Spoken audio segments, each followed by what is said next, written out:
That was wild. Great. Oh We'll be gosh. speaking with Ken and Rudresh very soon. And also thanks to the Robert D. Bielecki Foundation for supporting this commission. Thanks so much, Robert. It's On my way. Okay. Here's Rudresh. Hello, Rudresh, hello. Amazing. Amazing. Thank you. What a beautiful piece. that was Yeah. fantastic. Oh my God, it's so exciting. Well, Ken did an amazing job. Ken, that's awesome. Ken, man. all right. Woo! Hey, thanks. So Ken is in Berlin. Rudresh, where are you? I'm in Montclair, New Jersey right now. Okay. Across the ocean. It's just like right. Berlin. Right, exactly. People from Brooklyn either moved to Montclair or Berlin. It was It feels that way sometimes, yeah. Well, tell us about the process. I mean, it felt so natural for your language to be laid on Ken, and really exciting and incredible sounds that I haven't heard before. So tell us a little bit about that process. Well, I mean, Ken and I have known each other, but only peripherally for a long time. I want to say like 10, 15 years or something. But I think we've managed to only speak about 15 minutes at a time. But so it was great to actually interact a bit more than that. I knew that with Ken that, I mean, writing solo saxophone, I think it's very easy to go, oh, well, I'm going to write some quarter tones. There got to be some multiphonics. And like, it has to go like extended technique. But I was thinking, there's so much that you can just, if you have a great saxophonist, there's so much you can do that's not that. You don't have to rely on this kind of sonic devices, so to speak. Not that there's not integrity with those, but I think you know what I'm saying. It's kind of easy to go there. And, I was trying to convey, it was kind of a programmatic piece in the sense that I was looking at the last year, and for many people I know, it's kind of been a sort of high-level hectic monotony, with a few breaks. And the piece is supposed to be kind of like that. It's like this kind of monotonous, like, with these breaks of like, oh, I can breathe and improvise a little bit. And then, the repeated notes at the end are everyone in line for their injection. So their vaccination. So, but yeah, it was, I mean, for me, it was very natural. I kind of wrote in a way similar to the way in which I would improvise, but kind of railed it, reined it in a little bit as far as using the ideas more compositionally and developing them, as opposed to just me recording a 5-minute solo and transcribing and going, here you go, Ken.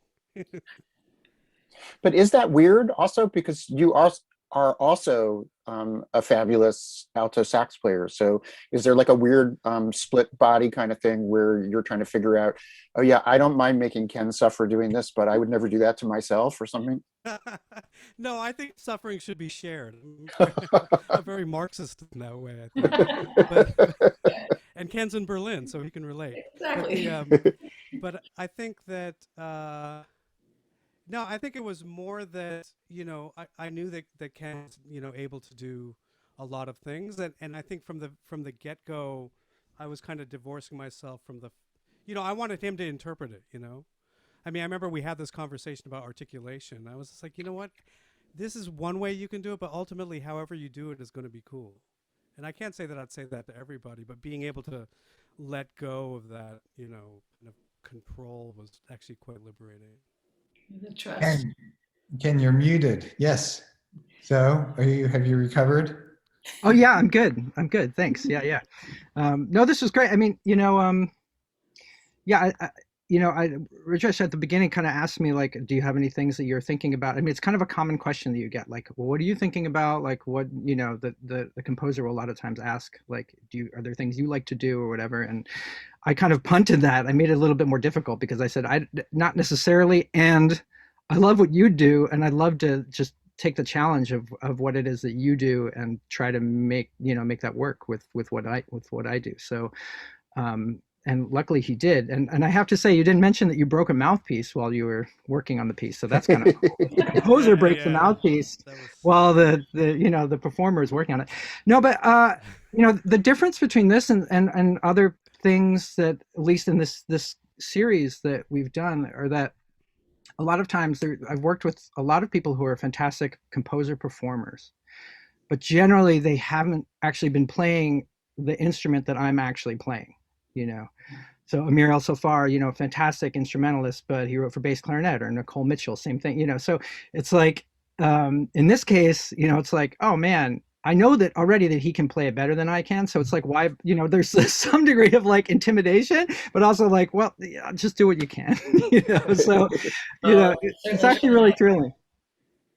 I have to say, I love the kind of these tremolos, or like I don't Yeah, the know. harmonics. Yeah. Is it harmonic? Is that what it was? Harmonics? Okay, because it was just like I hadn't heard that sound before. So It's you're going cool. between yeah, two notes. Yeah, there's a saxophone trick that I'm not the only one who knows about. That it's like if you do some tremolos and certain notes, then you can also allow it to, like, the harmonics to kind of speak out of that. That's one of the moments when I was allowed to go free. So it's very well written in the sense that there's many moments when I can kind of move into my thing a little bit and then kind of back out of it. And we actually, what was really cool is it was a little bit loose at first, and then we talked about it, and then after talking about it, I got, I think, a really good idea of what you had in mind for all these different moments, which for me is really great, because to me that's much more interesting than just like, well, just blow whatever, I don't care, Right. but actually having a little bit of like, oh, what I meant for this is kind of like, oh,